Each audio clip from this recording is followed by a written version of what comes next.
Hello, everybody. It's Tom again, and we're here this week with a different guest, my good friend Russ Gifford, who is one of a small set of individuals who are acquainted with an American phenomenologist by the name of Henry Bugbee. Not to reduce Bugbee just to the characterization of being a phenomenologist, but that is nigh the heart of his teachings. Why are we going to talk about Henry Bugbee? Well, the background of a lot that we've been conversing, upon which we've been conversing on this channel, criticisms of the manner in which our present milieu abstracts us from our own life and sort of leads us to proceed in almost an automaton like fashion, um, guided as it were, pulled, dragged, coerced as it were by concepts of which we are only oftentimes vaguely aware. The antidote is to enhance awareness, and awareness is amongst the vital terms of Henry Bugbee's project. And well, I could keep going, but I'm not. I'm going to turn over to Russ, a good friend Russ, who is credentialed, as it were, in philosophy. But that's neither here nor there. The main thing is Bugbee and Russ's thought on Bugbee. And we might then transition, depending on how the conversation goes, into a question of the relationship of that orientation provided by Bugbee to political considerations. So much by way of prologue. Russ, howdy doody. How are you doing?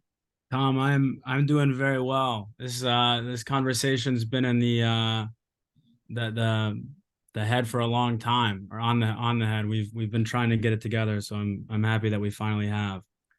Yeah, I think in August, I think was when I met you. Maybe late July, early August, I feel. So we've been talking about it by 3 or 4 months or something like that. A Um, lot of preparation, or lack thereof. right. So, so I don't know. What do you want to say about Henry Bugbee in terms of orienting people to him, to his thought? Or maybe you could just talk about your own relationship to him as I well. mean, yeah, I think Henry's an interesting guy on a lot of fronts. If you take him in terms of all that he did and all that he was, I mean, he was much more than just a philosopher. He was also a fly fisherman and a really really devoted and dedicated scholar as well. But to kind of get at the heart of um, of what it seems like we intend to talk about today, I mean, the project itself, the Inward Morning, which is the only um, text that Bugbee ever published, a complete text that um, is itself an almost meta critique of the society that he himself lived in. It's a work of philosophy that's entirely written in journal form, with day to day updates, while still maintaining a conversation with philosophy. And that itself was a sort of a shimmy, really, to the orientation itself of academic philosophy at the time, which he saw, and I think you and I can validate, um, which he saw rapidly slipping toward a sort of analytical. Um, and there's probably a better word. I'm trying not to curse here, Tom, but an analytical tilt in philosophy that he was not a big fan of the decaying of continental philosophy, from two ends really, within the academy and analytical philosophy, as well as the rise of what we would probably call postmodernism, which of course he preceded by about 15 years, but nonetheless it was really a war from two fronts. So the text itself was as much of a societal response as it was a And contribution what, as a whole. over how many years did he compose that journal? because it's a journal. It's not something he wrote in a day. Obviously, it's about what sort of interval of time is encompassed by the text. I want to say that it was 1952. I have my notes pulled up here. Yeah, 1952 to 1953. Um, and there are days where you'll get a 4-page response or entry, and there are days where you'll get a half of a page. There are spans of time. He might go a week without writing. He might go 2 days. He might write 15 days in a row. Um, and I think that adds a lot to the difficulty of the text itself. Sometimes it's hard to tell when one thought ends and when another begins. Um, but that dimension of the text, I think, is what makes it so worthwhile. Because what Bugbee's really interested in is getting to the root of thought itself. And so when a thought ends, there's really no acknowledgement that it's ended. It's just kind of allowed to end on its own, and then the next picks up. Um, and you get this really, really sort of interesting conversation that one is having with themselves. And there is no day-to-day update of, oh, this is happening in New York or this is happening in Chicago. It's almost like a mind in a vacuum, if that makes sense. And in a sense, he's at least aesthetically, it strikes me that there's a resonance with Henry David Thoreau in terms of how I think there's a natural comparison between the text of Walden and this text of Bugbee's, if for no other reason in that they share sort of a common literary sort of format. But there's another commonality, and that is the manner in which the notion of wilderness is foregrounded, uh, which is, I think, more than just an implicit critique of our contemporary milieu, though I think it might be worthwhile to unpack what he means by wilderness. Um, But maybe even just start with wilderness is to get your heart before the get to put the cart before the horse. Because the significance of wilderness really only becomes clear, right, after you've entered into a certain orientation, a certain immersion, a certain immersiveness. Perhaps you could walk through that process for us, this notion of trying to live in a more immersed way, and how this Oh, then leads to a resacralization of of wilderness. yeah, yeah. So I mean, wilderness to Bugbee is, and the literature is pretty clear on this one, but a lot of people want to hop into the text or environmental philosophy as a whole, and anybody who's somewhat familiar with it is going to take the concept of wilderness and immediately think of say like the American frontier, um, which tracks. I mean, Bugbee's very interested in that form of wilderness.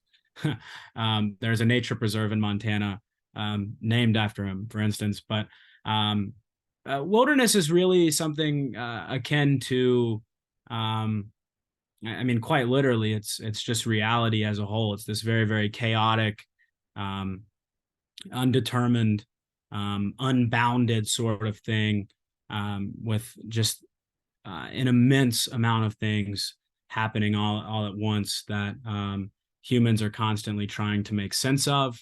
There are readings where wilderness is almost entirely a conscious dimension. I tend to personally read it as an orientation or understanding of toward reality.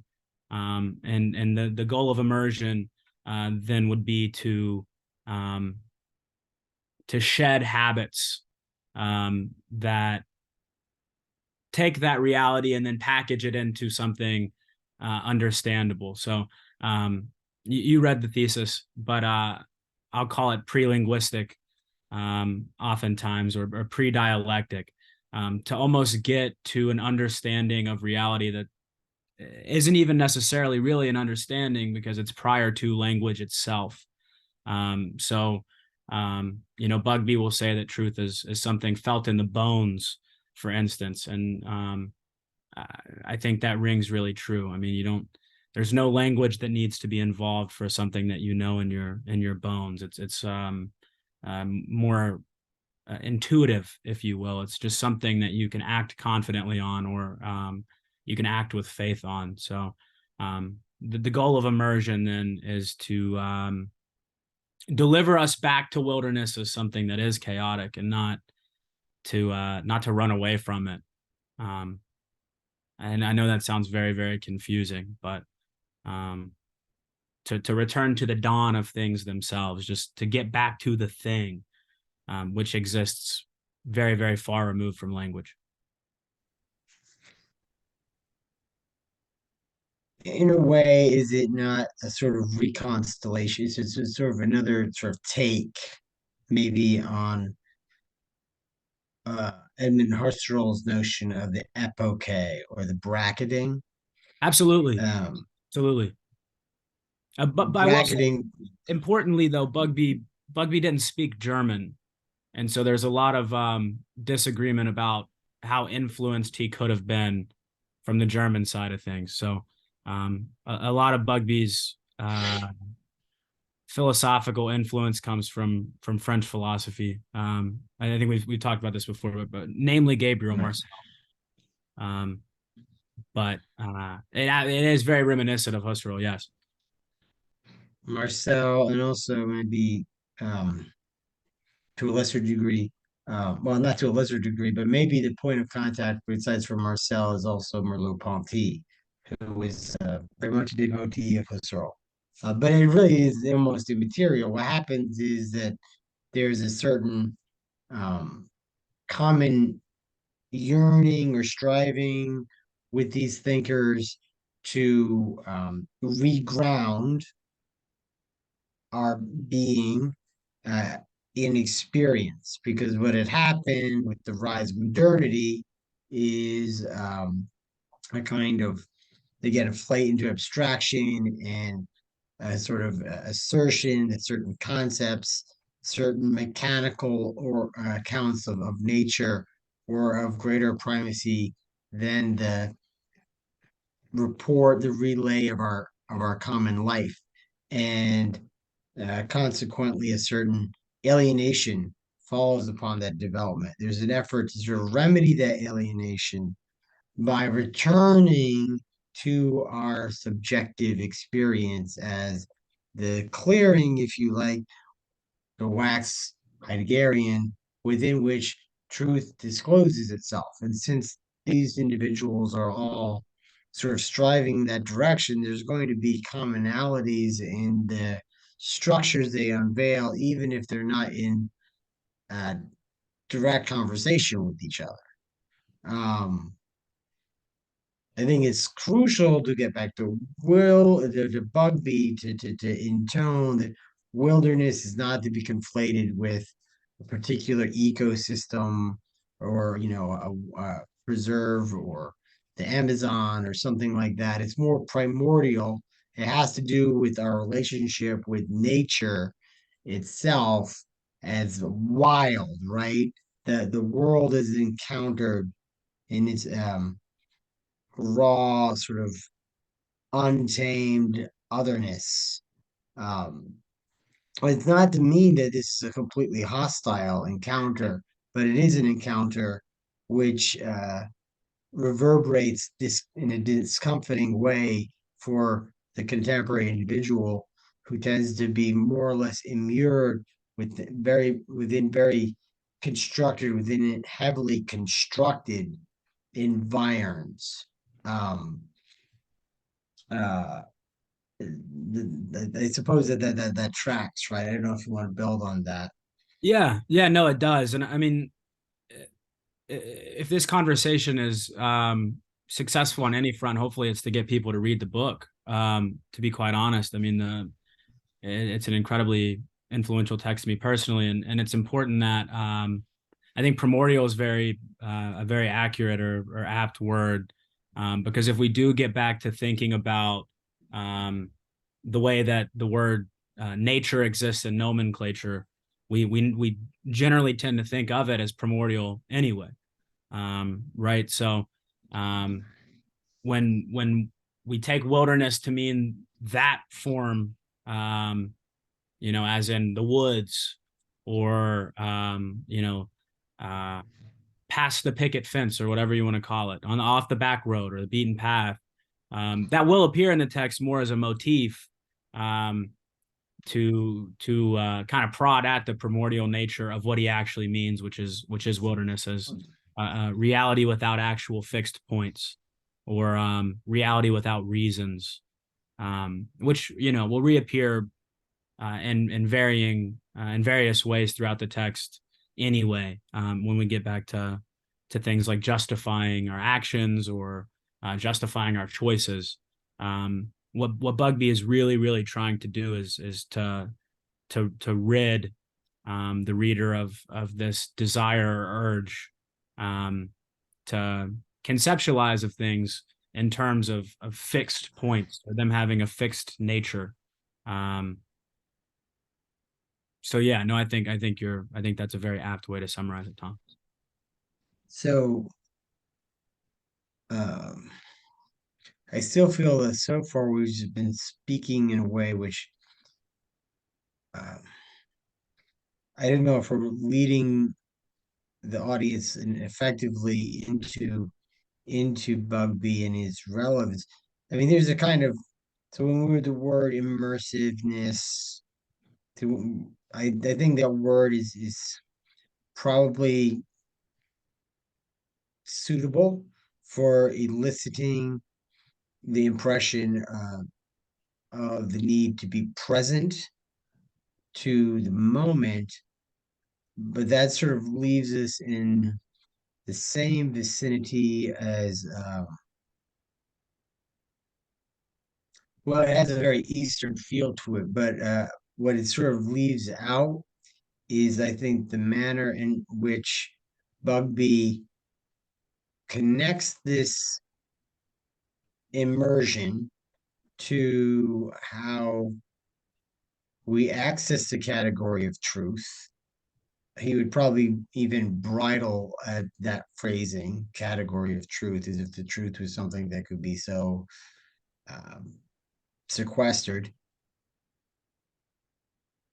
But that process is also necessitous of faith. So could you explicate in a fuller way how uh, we require faith to why is faith highlighted by Bugbee as something which is integral to this process of an immersion which leads us to the true and to reconnection with the wild? Um, yeah. So faith is, to speak in Bugbean terms, faith is that which precedes our confidence in being immersed. Um, so it's both a there's a necessitous relationship between faith and immersion. Um, I would compare it to something like openness, or trustingness. You have confidence that you are where you are, um, for a reason. So a really good example of faith in Bugbee's is when he reads Marcel Proust. He extrapolates from this idea of involuntary recall. I forget the text, Swan Song or something. That you probably know the tome I'm talking about, the novel by Proust. Right. I Um, believe you're right.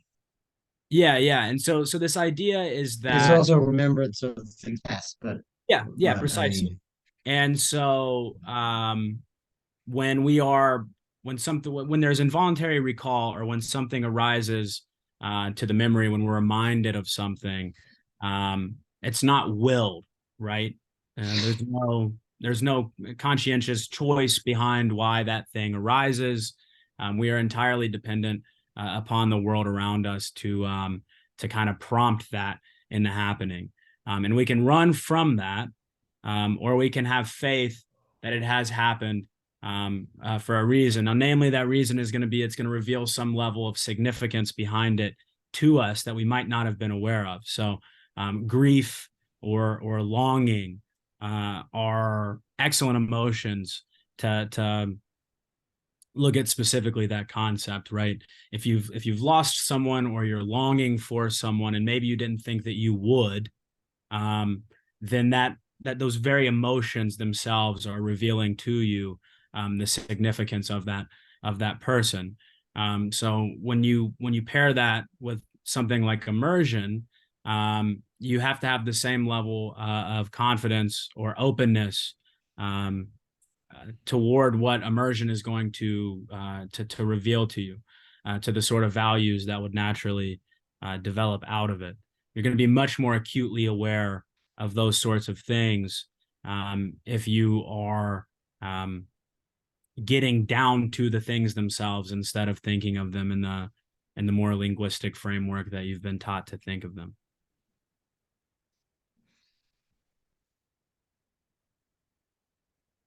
It also puts me somewhat in mind of Martin Buber, uh, I and Thou, where you have to sort of shed the conceptual husk to really enter into a full relationship with another being, another person, or it doesn't even like a tree, because Hoover talks about that too, right? Um, not, I mean, not to dispose of the notion that trees are without personhood, because that's arguable, but it may seem almost fanciful, but actually, perhaps it's an interesting um, node through which we could proceed or tunnel, because the suggestion of Bugbee is that this openness leads to a sense of uh, relation to the whole of being, right? To all beings. Is that accurate? Would you say that that's accurate? Yeah, I would say responsibility. I mean, Responsibility probably is that relation. Um, but absolutely, no, I mean it does 100%. It's a very revelatory immersion plays a very revelatory function in Bugby's thought, or it does to me. Uh, um, so responsibility, I'm trying to make Bugby respons political, of course, which is the natural difficulty in that with that text. right. So that we're gonna get to that in just a second. Not to like, right, but it's a you also your thesis talk about it in terms of call and response. But what happens is that you are almost there's a weird ramification for your freedom as an individual. When the freedom is applied through immersion in the present, the truth discloses that you stand in a deep, intimate connection with all beings that is calling or inviting you to enter into a particular orientation with them. Vocation is another word which is invoked in the text. You are called, and this is constitutive of responsibility to enter upon the vocation, which is kind of a response to the gift of reality. So then the question arises as to how do you manifest that responsibility in your lived life. And here is where I don't know if you want to sort of move on from that point or build on it. I think from there, given that framework, we arrive at the point of contact where you are wanting to employ or enter into something like a more explicitly political discussion. Does that Can you track? Or in other words, you have a sense of responsibility to the world that arises in virtue of being deeply attuned with that world. And then the question becomes whether there are specific political commitments that flow from that circumstance. Yeah, yeah, no, that's I mean, accurate. maybe I'm okay. So, I I think mean, why don't I, you? I feel like I'm talking too much. no, no, I no. you This should is send. great. This is great. I mean, the text is incredibly difficult. The terms are never ever explicitly explained again. So I mean, it is a journal. So faith will appear, immersion will appear, and it might be spoken of 8 to 10 different ways throughout. And so grounding what it means is very difficult, and because of that, the terms are very flexible and malleable. Um, the only thing that I would really add is that I don't necessarily think that it's a certain responsibility to the world, but I think that immersion and faith, and I've probably spoken of them. I probably haven't been lucid enough in explaining or describing them, and that's a shortcoming of both myself and the text probably. But I think what is really at stake is the restoration of mystery. Um, it might be a better way to put it.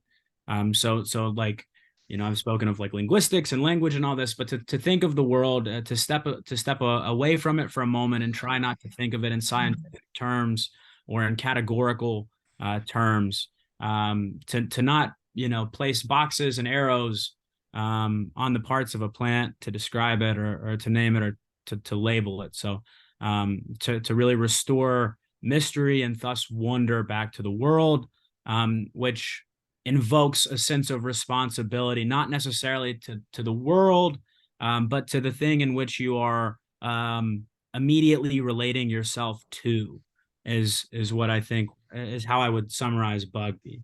Um, I would agree with you when I'm reading the text. That's what I do to supplement it, to bridge it, um, to make Bugbee political as I expand upon that. So I kind of use the Bugbeean framework of a responsibility to the immediacy of those relations, I suppose. But that's Russ talking and not necessarily um, Bugbee, if that makes sense. I'm trying to Right. be more lucid here, Tom. And I I'm getting think more. like the well, I think the challenge is that, and I think this becomes true with almost anyone of mystical bent. When you really find yourself in the fullness of the real, you become deprived of the luxury of ideology, any ideology, right?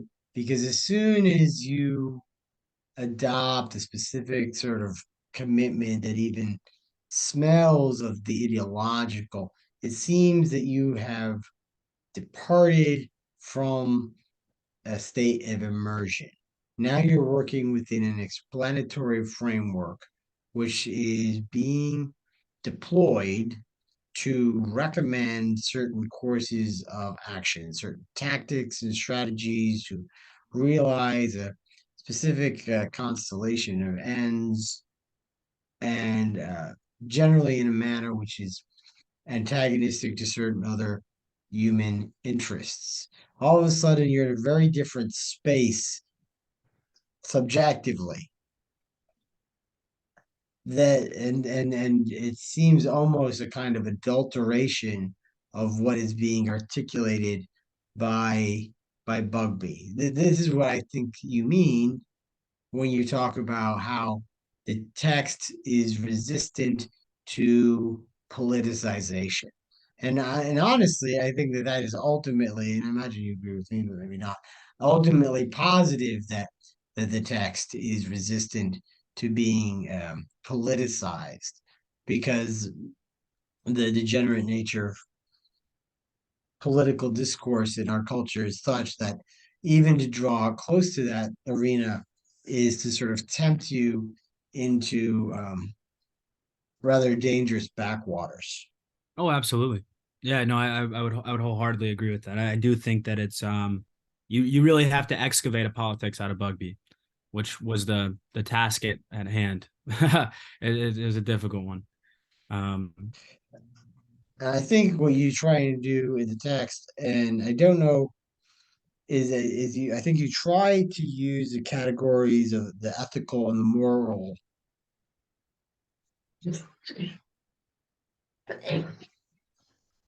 Excuse me. To establish a potential interface, and I don't know. I mean, I don't know if we'd like to explicate that, right? Maybe we could talk about moral philosophy. What is moral philosophy? And then come back and reconnect that to Bugbee. I don't Yes, know. I think Moral or that one. ethical. Yeah, no, I think that one is a bit easier to explain, right? So, when I'm working with Bugbee, on his text, what one of the really paramount pieces of the text, is this idea, and I've kind of explained faith, but is the idea that our experience itself, um, teaches us things. So Bugbee will say, it seems that there is a stream of limitless meaning flowing through the life of a man if he can but patiently entrust himself to it. So that entrust there is faith, right? Um, and in this parable, he's speaking about navigating a river, and the ways in which frequently navigating this river or doing it, often teaches one about where the sandbars are, where the current is stronger, where the rapids are the most dangerous, if you will. And so entrusting yourself to that river, and Bugbee uses, watery motifs often, but I think they're apt even today, right? Um, all of it is experiential. I mean, from top to bottom, even when Bugbee is at his most religious in the text, it's entirely experiential. Um, and so the distinction and this isn't really my distinction, this is actually Deleuze's, and specifically it's Deleuze's reading of Spinoza. But the difference is that an ethic is lived, and an ethic is concerned entirely with immanence, whereas morality or moral dictums are transcendent. They come from someplace else. Generally, I think that there is a religious component to that, but you are taking a teaching and then injecting a life with it, and there's a disconnect between morality or moral philosophy and ethical philosophy or ethics, because of the relationship that both have to immanence and transcendence. And so um, I chose to speak to that in particular because I think what I'm really trying to do is make a politics of immanence, one that is not confined by something that is transcendent, but rather um, in perpetuity able to adapt to the situation at hand. Um, and there are mistakes therein, and as in the age of the digital, right, everything is always under, um, it's always mutating. The real is always mutating. There's always something new to respond to. There's always something new to interact or engage with. And so I don't know that in modern contemporary society, a transcendent ideal can be as informative or as illuminating as one that is continually open to change.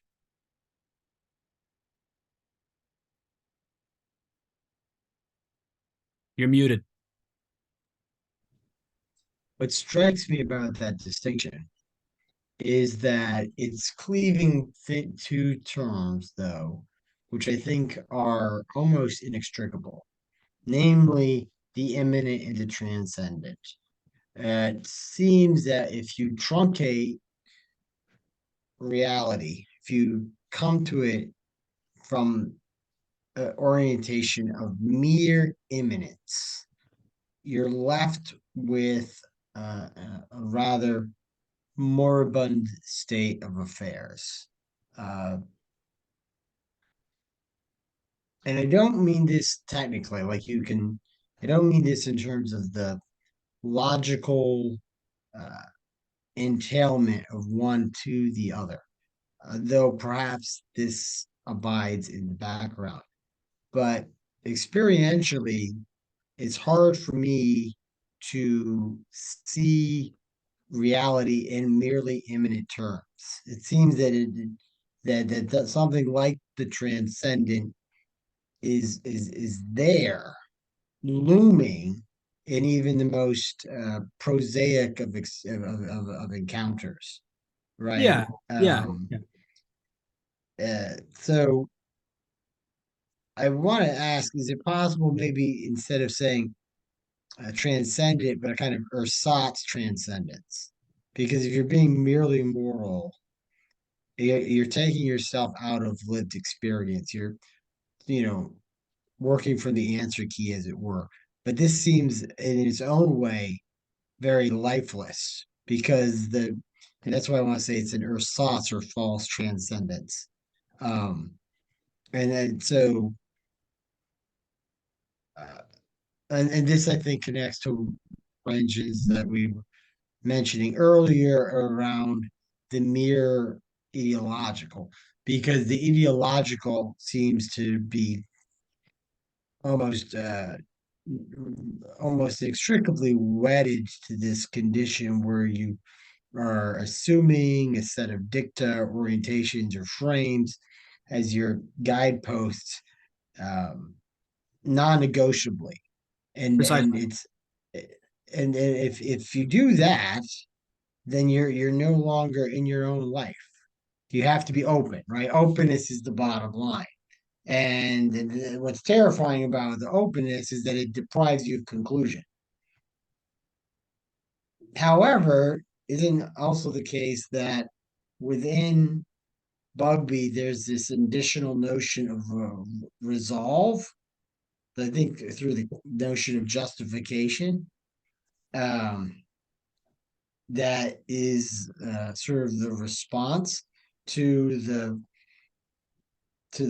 challenge of openness, because that's what one could rejoin is like, if you're just completely open, then you're not going to be able to do anything because the sheer multitude of possibilities are going to be paralyzing. It's actually kind of a mode of um, uh, existential despair, or maybe angst would be a better word, right? Because you're aware that any choice you make and so many other possibilities, you are tempted to choose nothing, which is in a way the most annihilating of all choices. Um, but how? I mean, I think I know, but let me just ask you: how does Bugbee deal with this kind of impasse? So if I want to make sure that I'm understanding you correctly. So we're talking about like the paralysis of choice, or the paralysis of like options. That's the well. I mean, you could Then say that's that the if ethics is if an ethical life is a life which is grounded in an openness, it Hmm. seems that openness can undercut the possibility of resolve. No, yeah. And Sorry. so, how does one deal with that? Well, I think Bugbee deals with it by, essentially saying that our choices are still absolute. And so it's not really like a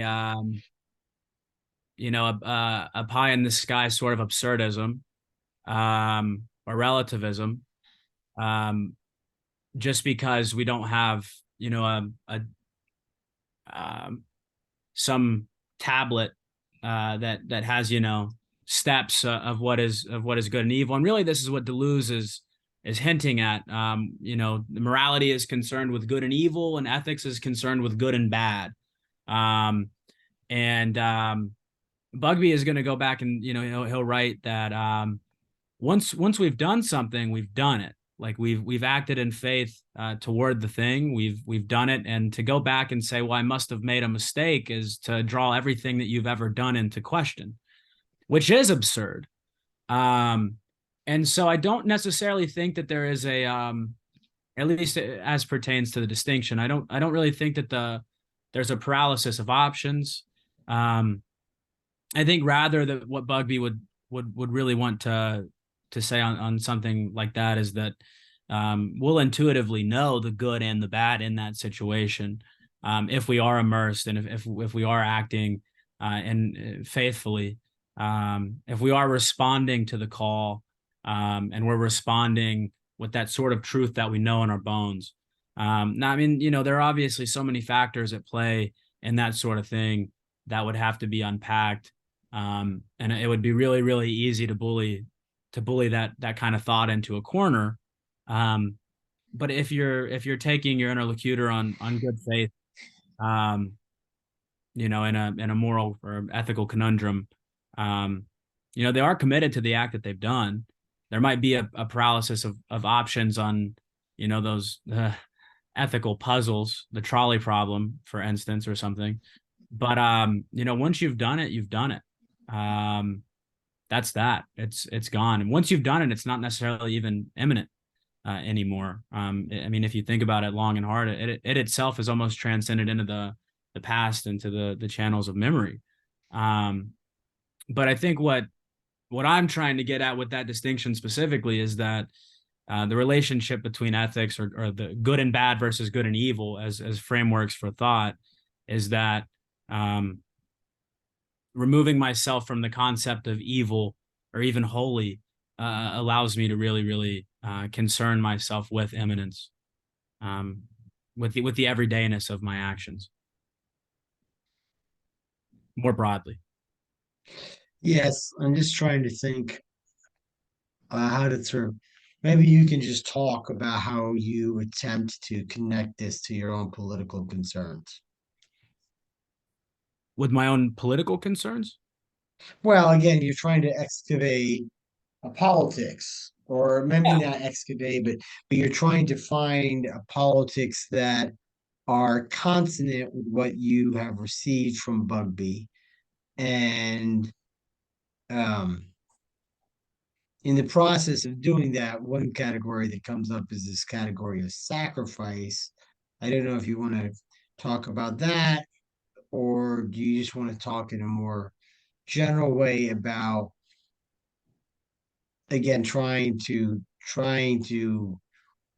tease out the relationship between this framework that you've drawn from Bugbee and these other dimensions of your commitment, political or otherwise. Yeah, yeah. So I mean, I think I mean, to take a very, very simple emotion that I think most people are familiar with, if we take something like suffering, um, nobody is gonna necessarily think that suffering is good. I mean, obviously there are mystical dispositions. I'm reminded of Eckhart or Simone Weil. um, there might be some sort of positive component to self-suffering, right? But you're going to look at suffering in the everyday. If you look at somebody panhandling and you feel bad, right? You're being called to respond without there being a word spoken. So when you see, I mean, my politics personally being informed by this sort of relationship to intuition. When I see children being, murdered in Palestine, that's going to inform my stance on that almost pre-politically, or again pre-linguistically. I'm not going to need to go, turn on CBS or I don't know, the Associated Press, um, to inform that. It's almost guttural. It's human. Um, and so I think at a very, very base level, that's kind of how we kind of already operate. It's when language or science or religion or any of these discursive frameworks muddle the initial feeling that things get confused. Mm.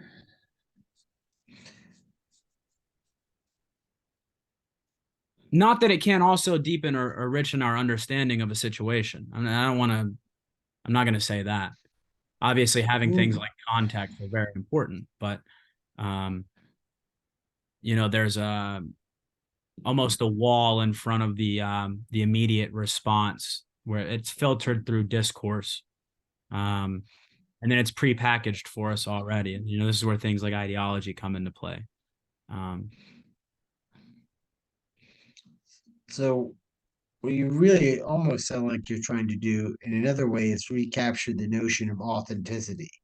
I actually do think at some point in your thesis you despair of this because you almost wonder. I think actually there's two moments where you make this explicit in your own work. Uh, I can't, uh, I don't know the exact phraseology off the top of my head, but there's almost um, a skepticism as to whether it's practical to really bring Bugbee into this fold of questions. When you look at how the world is actually happening and so forth, right? And you want to be able to respond in this very immediate way to the call, but you almost wonder if that's tractable given the harsh conditions of our actual context and the need for the actual context to fully understand what's appropriate. Am I recalling correctly there?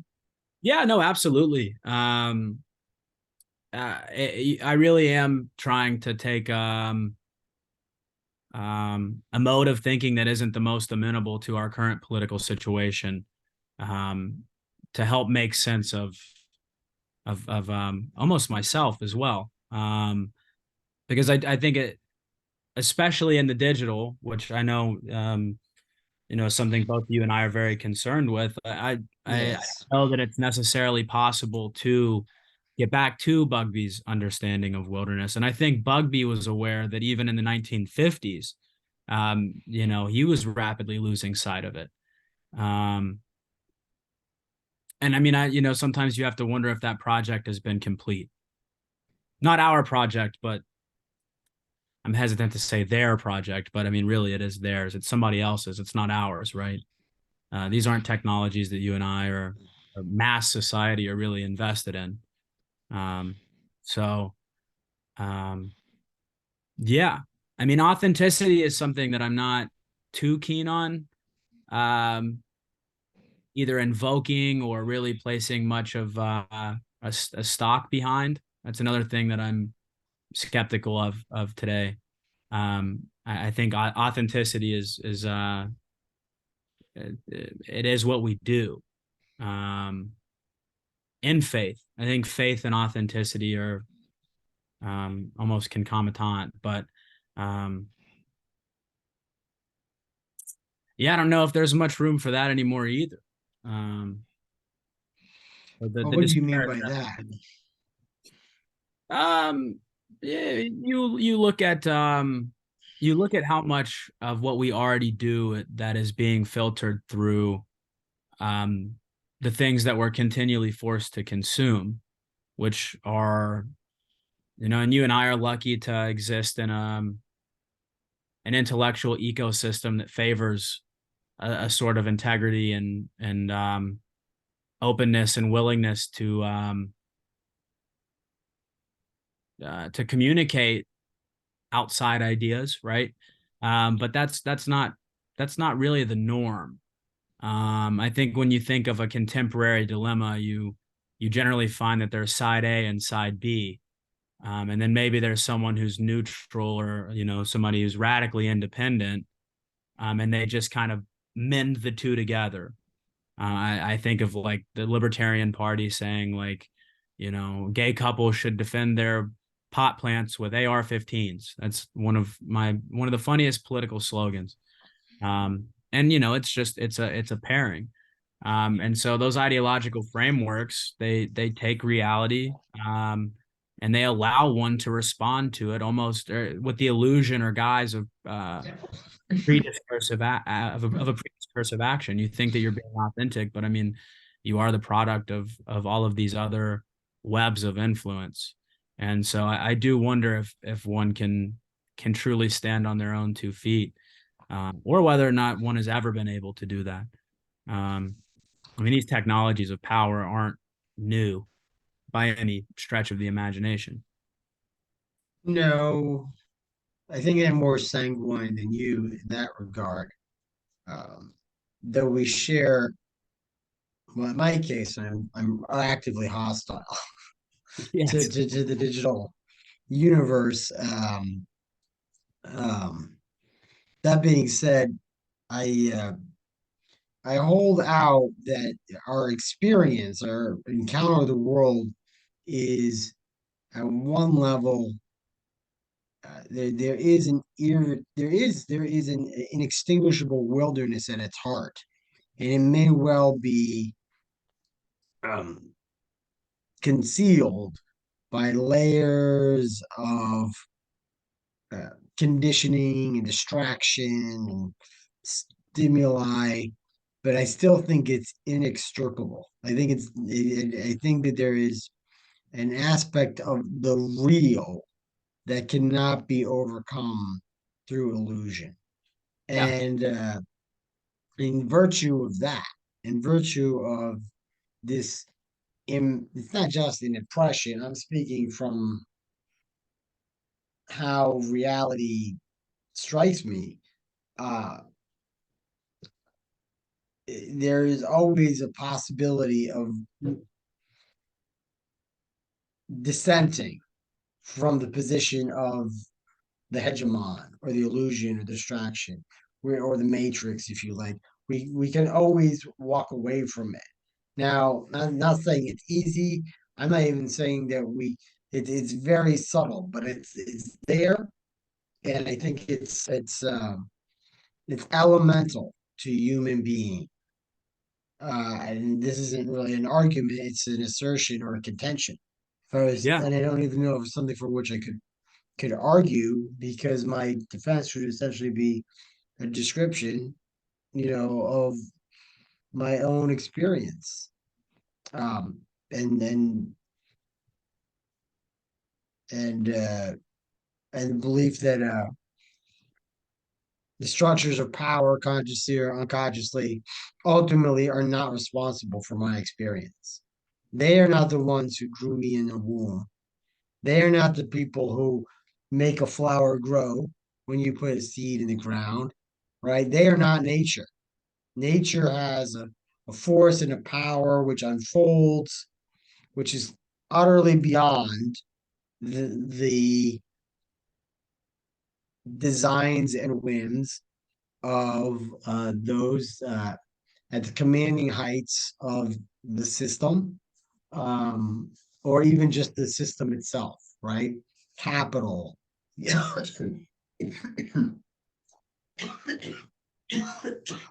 Excuse me. The process of surplus value, uh, production, accumulation, and reproduction, this organization of resources, it's all the rest of it. All right, it can harness, it can invoke, it can abuse nature, it can do terrible things, but it is not ultimately nature. It is not ultimately the universe. It is not ultimately the real. And because of that, it will ultimately fail. Now, I mean, how that comes about is there's more than one answer to that question, and I think we all have some part to play in determining what that answer ends up being. And I think it can be ultimately a wonderful thing, but it could also be a disaster, and which it'd probably be something in between. But where we end up on that spectrum is the outcome of decisions in which we're all involved. In my orientation. And so I say I'm more sanguine than you because I don't think that the conditioning has gone so far as to, bring us all to our knees. I mean, the fact that we're having this conversation is evidence that the conquest of wilderness is not total, right? I mean, you could say that's the problem, conquest of wilderness. Well, and I mean, And that's really the project of modernity. The project of modernity is to conquer the wild and bring it under its control, well, to dominate nature so that we can be liberated from the uh, pangs of our existence. Yeah. I mean, I think it is a it's a Promethean endeavor. Um, but I also think Bugbee reserves some room for the possibility of wilderness existing in modernity itself. Because Bugbee is he's outlining a prescriptive philosophy as much as he has a descriptive one. Um, and so on a personal level, if you follow that program, you can still find the same level of pleasure, understanding reality as wilderness in New York City, as you can the woods. And I'm using New York City here, and I'm thinking of the digital and the technological mass society versus the sort of Walden-esque existence that one would find if they were to pack ship and go live in Burnet Woods, which would be a really Right. interesting story. So here, But here's the question, right? I'm sorry, go on. no, you're good. Go ahead. Finish your. I don't even know where that was Well, going. I was going to ask, like, at what point is there the bridge too far? Because I see right away, and like, there's the wilderness, and you can encounter that, on a subway. You can encounter that in an apartment building. You can encounter that on the highway, right? But then we're at an impasse where people are increasingly seduced by the notion of the virtual reality. And even if the virtual isn't defined technotronically, even if you just define it as a consensual illusion, is there not an issue there? Is there not a point at which you have decided to betray your relationship with the wilderness in a manner which is almost fatal? Maybe not, but and that'd be kind of nice, right? But I guess that's my question. Yeah, I think that's a difficult one. It's one of those questions that my chief concern with the rise of the virtual and the digital as well is more so um what exists behind it, or what has preceded it, or what sorts of comfort do people find in it, and why? I.e., um, people who find more pleasure in a life lived inside a virtual reality headset than they do real life. Um, Real life itself potentially even being an oxymoron at this point. But um, I'm more interested in what sort of cancers we deal with in modern existence that make us want to escape in such a way.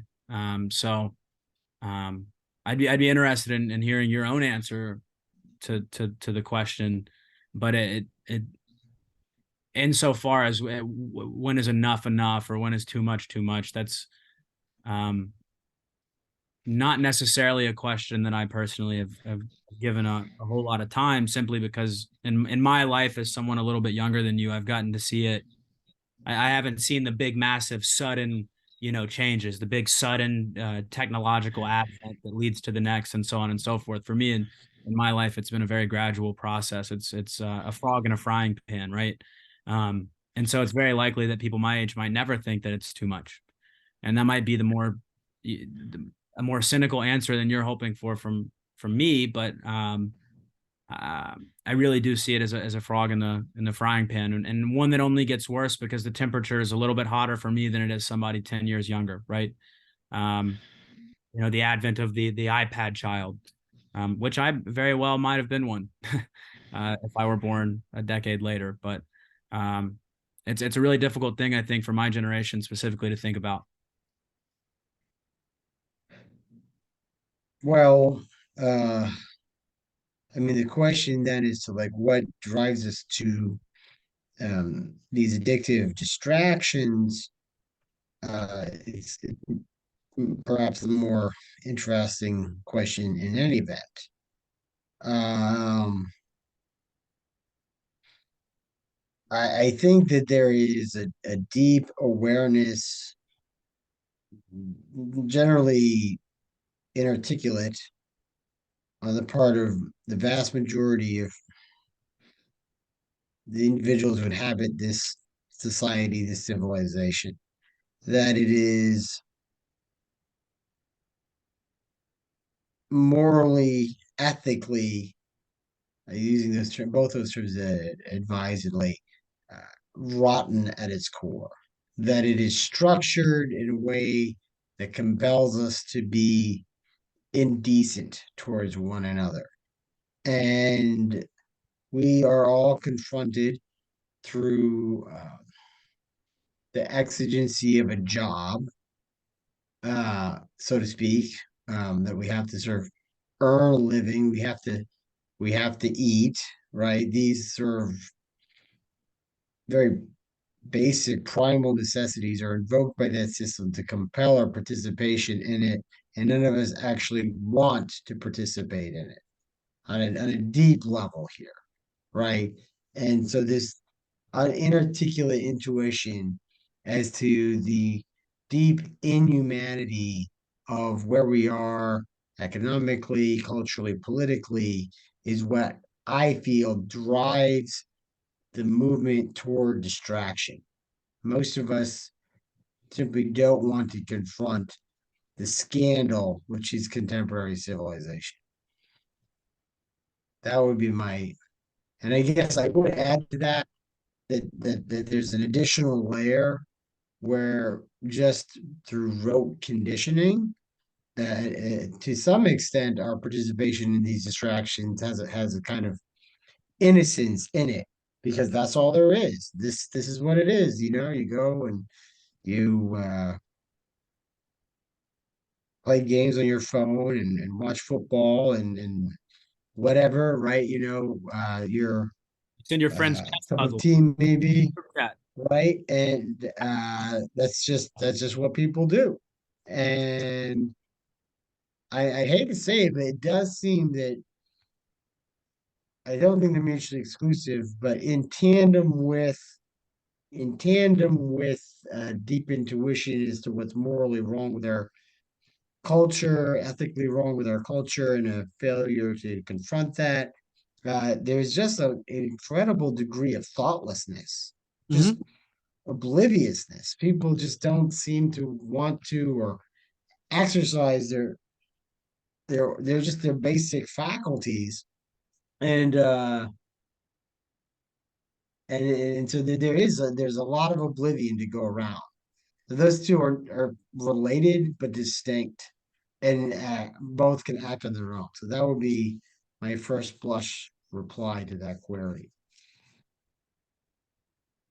Yeah, Now, I do wonder on the thoughtlessness, because this is something that I do find quite pressing. Is, I mean, what sort of things do we genuinely appreciate about it that we might be blind to? So, like, I mean, you and I can play chess with someone who's in Morocco um in less than 5 seconds, right? Um, you can immediately let me know when and where you're going to be in the next half hour, right? So um, I don't know that. I think I agree with virtually everything you said, except I wouldn't say it's an entirely thoughtless. I think there are a lot of creature comforts that are genuinely, beneficial, that as well as necessitous in navigating um, our own personal ecosystems, right? Um, that kind of lubricates or makes it an easier pill to swallow. We don't really see the nefarity of a lot of these things, not because we're thoughtless, but more so because we are distracted. It's the same sort of the rationale behind a lot of people who would defend the interstate. Um, well, what if the ambulance has to take back roads, right? Um, things of that nature. So I kind of run up against that question a lot personally. Um, So when I say thoughtlessness, by the way, I'm not, I really am talking about, so like look at this, or let's use a concrete example of thoughtlessness. And that is programs like Grammarly. We've all seen these ads, or almost all of us, right? These software protocols that people use to help them write an essay or a letter or what have you. They're cribs, they're crutches, and it's transparent how, especially if you're writing a lot of emails or there's a temptation to convenience there, but it's also debilitating because the more you use tools like that, the more you're going to diminish your own capacity to write and communicate and do so in an autonomous fashion. The more you rely on the software, the more you both sort of forfeit your own creative possibility and even something as quotidian as an email. And for that matter, uh, is a strong word. Your articulate sovereignty. Okay, because then you're going to end up writing in a way which fits into the pigeonhole of the program. You're going to write the way the program wants you to write because it's just going to make everything go more smoothly. Nothing I'm saying takes an enormous effort of thought to see. yeah.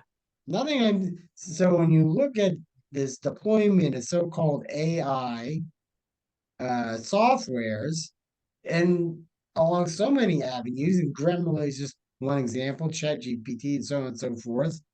I frankly am astonished that people aren't thinking about how concretely harmful these technologies are.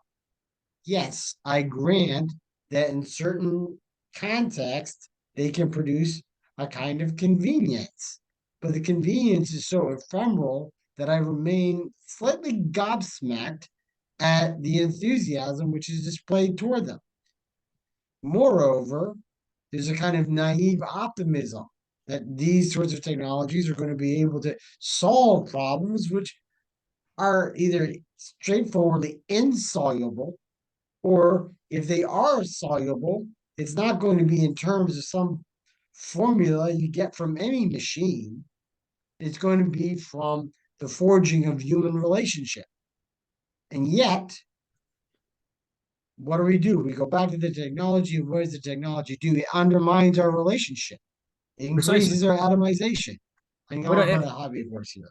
it entirely removes But what it means to be a human. I mean, so and you and I share this about AI. I think we've probably had this conversation plenty of times, but I mean, it's concerning that you could have any optimism over the technological advance of something and of which you have no control. Right. So, Chat GPT is this phenomenal program that can write you a resume in 3 minutes. Um, but yet, who is it writing you the resume? Right. I mean, and it operates on dead labor. Right. So a lot of people think that it's artificial intelligence or that it's intelligent of its own program. Um, and yet, quite literally, the only thing that the only reason that it can function is because of the the labor of someone else. What it has access to are the remnants of previous human activity. Um, right, and so that is cognitively erased. In the name it's, itself, in the it's very necrotic. um, crediting of it as something both artificial, which it's not, and intelligent, which it also isn't. Um, so it's problematic on virtually every front. This is why when I write on my laptop, I turn spell check off. It makes me edit it on my own. And it leaves me a sort of latitude or longitude um, to rewrite how I will, right, or to have somebody else edit it for me, and to offer revisions with substance, right? This is a better word. Here's why. Not just here's a better word or here's a better phrase. Precision is um, I want to be mocking here and say precision is more fun or something. It's easier to digest, right? Which is what something like Grammarly, I'm sure, would tell you. You have 3 words here. Use this one word, and it's an ugly word, probably, as well. I don't want to go on a rant. I'm incongruent entirely, Right. and it's terrifying. And So it's a very good word. It's very terrifying. it is terrifying, and it's also deeply saddening. Um, and so this is sort of why someone, to round it out and bring it back sort of in a coda to Bugbee, maybe to wrap things up for the moment, you could talk about your first encounter with Bugbee and how he served as a point of encouragement and as a thinker can give us uh, something upon which to draw in resisting these issues that we raise here at the end. Yeah, I think in a counterintuitive way, I would say that it's to stop searching for the why. Um, it my first real experience with life post Bugbee occurred after my fourth read of the text. I think this is in the thesis. I'm not gonna go back and quote myself verbatim here, but a childhood best friend had just passed. I was walking back from my office, and I always took the long way, and the light hit this row of weeds at just a very particular angle for that hour of day. And I sat and I looked at the weeds and I just started sobbing.